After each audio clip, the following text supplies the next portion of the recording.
It's cooking.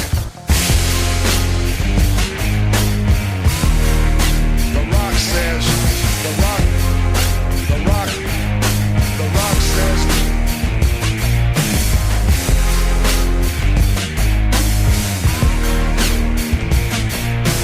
Rock says, The Rock.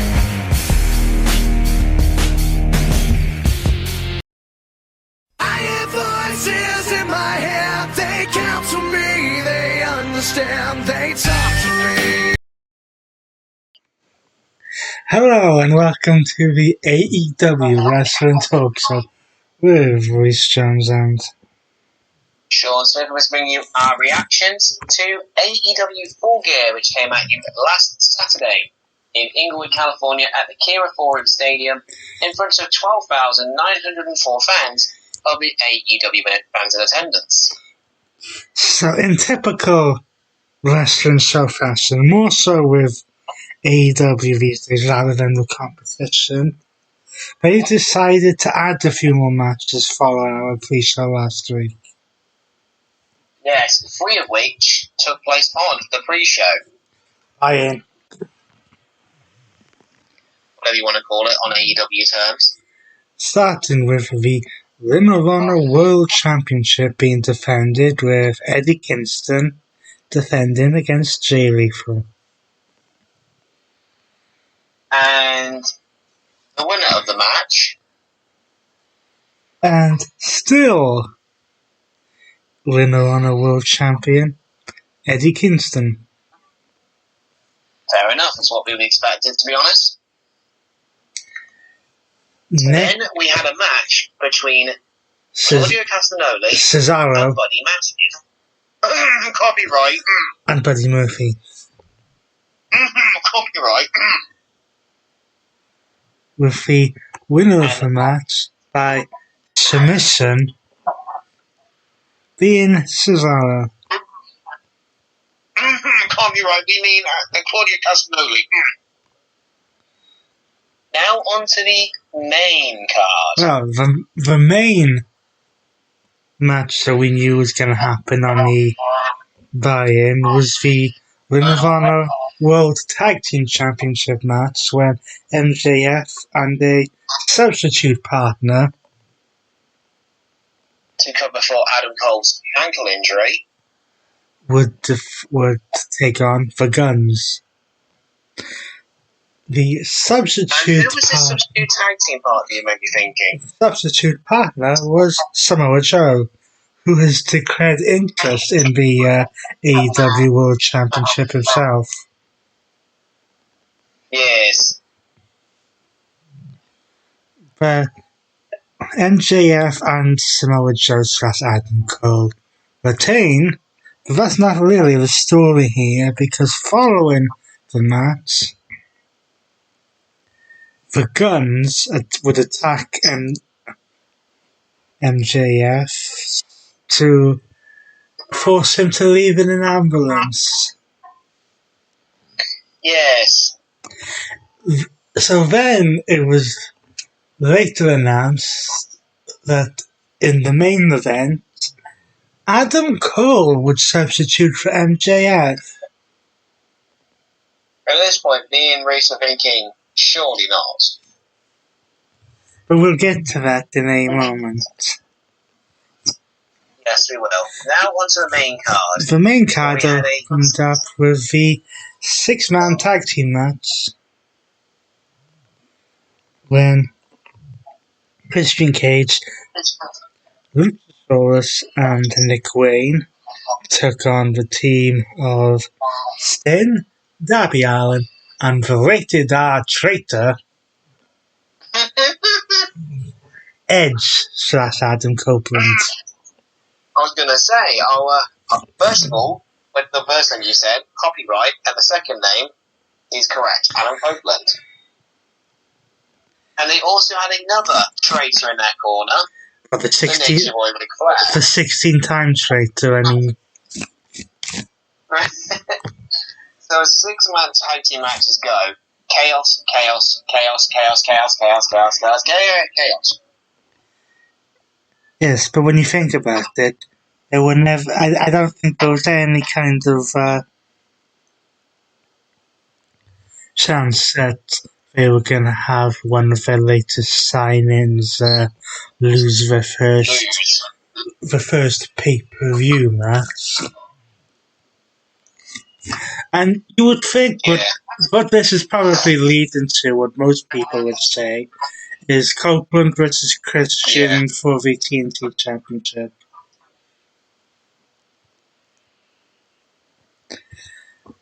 The second match, speaking of championships, so as freshly squeezed, Orange Cassidy defended the AEW International Championship against Dean Ambrose. John Moxley copyright. Due to the fact that technically 2 months ago Moxley was the champion, people were thinking that maybe they would give the title back to him. No can do.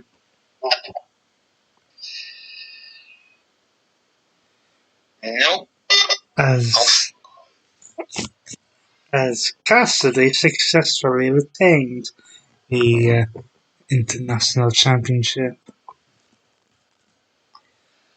Next, we move on to a match for the AEW Women's World title, as Akira Shida puts the championship on the line against Marilyn Monroe. I mean, that's Tony Storm. Yes, well, there was a bit of outside interference in this match. But what really made the difference here was just a little thing called a frying pan.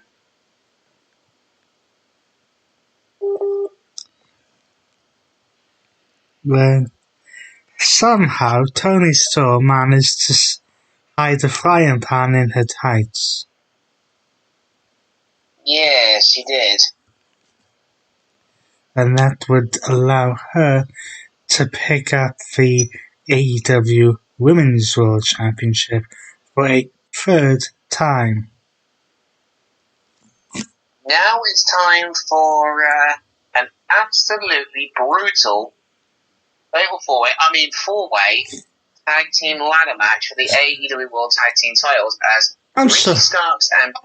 I'm sorry, when did this become a ladder match? It was upgraded on AEW Rampage.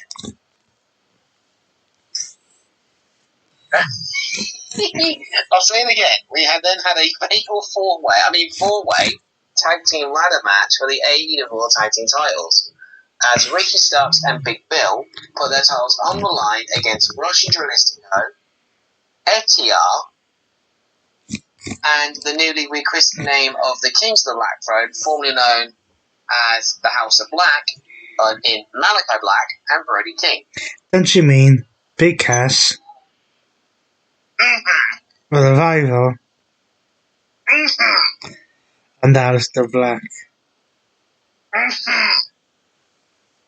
And I'll say it again, this match was chaos, ladder spots, brutality, but we'll get onto brutality when we get onto later in the card. Believe me. But somehow, beyond all of that, Ricky Starks and Big Bill managed to retain the Ring of Honor. I want to talk about AEW Tag Team Championships. Next, we had a match for the AEW TBS Championship, as the Galaxy's favourite alien, Chris Statlander, put a title on the line against the House of Black, or the Kings of the Black Thrones, Julia Hart, and Sky Blue. And I would just like to say I told you exactly what was happening here.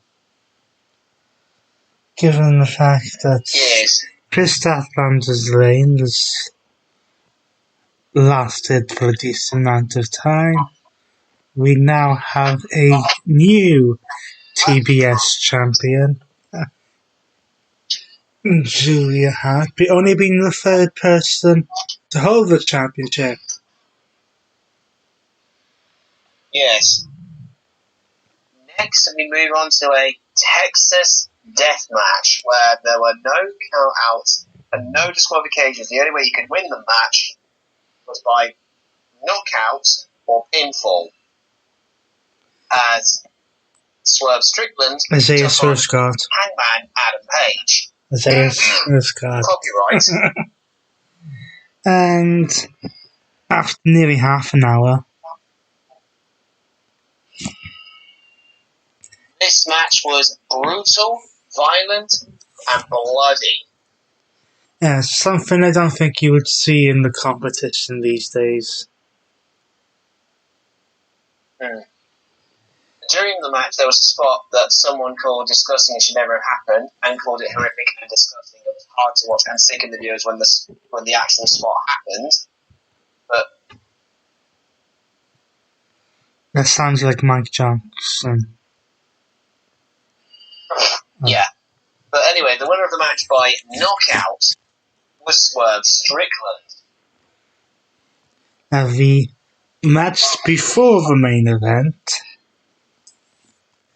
was a tag team match with a stipulation onto it. Yes, as the Golden Jets of Le Champion, Chris Jericho, and Kenny Omega took on the Young Bucks. With a, But there was a stipulation. If the Golden Jets win, they get the Young Bucks AEW World Tag Team title opportunity. And if the Young Bucks win, then the Golden Jets of Chris Jericho and Kenny Omega would have to disband as a team. well, there's good news and bad news in this match. Good news? The good news is that the Golden Jets do not And the bad news? need to break up as a team. The bad news is that the Young Bucks no longer have a shot at the tag team titles. And they're apparently taking And some the time Midnight off. as well. Yes, they are. And they threw a temper tantrum outside the ring for making a lot of chairs. Now, time for the main event. Now, we said earlier how Adam Cole's going to do substitute in this match. Well, MJF managed to show back up.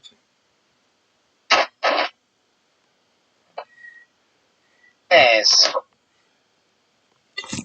Oh, But even then, the Guns tried to get involved. Again. they did. But what really happened is, yet again, a Dynamite Lynn made a appearance.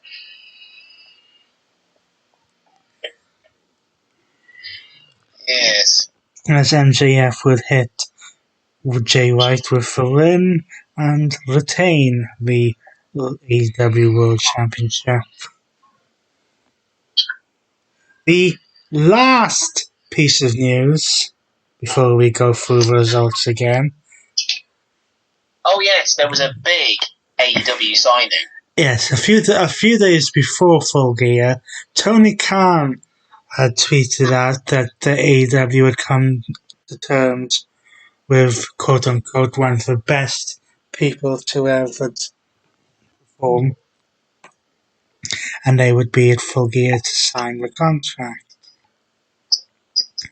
That person is revealed to be New Japan Pro Wrestling's Will Ospreay. Yes, a very, very talented UK wrestler at that, Will Ospreay. He's definitely a very big signing. However, despite signing his contract now, he will not officially join the AEW roster until February of next year when his New Japan contract expires.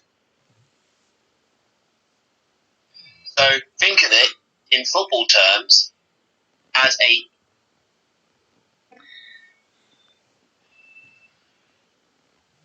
So let us run you through the AEW Full Gear card in this penultimate pay-per-view for AEW in 2023. In the buy-in, Eddie Kingston retained the Ring of Honor World Championship against Jay Lethal. On the second match of the pre-show, Claudio Castagnoli defeated Buddy Matthews by submission. MJF, along with the substituted partner of Samoa Joe, defeated the Guns for the Ring of Honor World Tag Team Championship, retaining. On the main card in a six-man tag team match, the team of Sting, Darby Allin, and, Adam Copeland, defeated Christian Cage, the TNT champion, Luchasaurus, and Nick Wayne. Orange Cassidy successfully defended the AEW International Championship against Jon Moxley. In the next match after that, Timeless Tony Storm, aka Marilyn Monroe, won the AEW Women's World Championship from Akira Shida for the third time. Ricky Starks and Big Bill retained the AEW World Tag Team Championships against Rush, Angelisico, FTR, and the Kings of the Black Throne of Malachi Black and Brody King. Julia Hart defeated Chris Statlander and Sky Blue to win the TBS Championship. Swerve Strickland defeated Hangman Adam Page in a Texas death match. The Golden Jets of Chris Jericho and Kenny Omega defeated the Young Guns to stay together as a team and earn their Tag Team Championship opportunity. And MJF retained the AEW World title against Jay White. So that does it for Full Gear. The next time that AEW will come at us on a pay-per-view will be when Worlds Collide the day before New Year's Eve. Yes, on December the 30th. So until then, he's been Rhys Jones, and I've been Sean Smith. See you.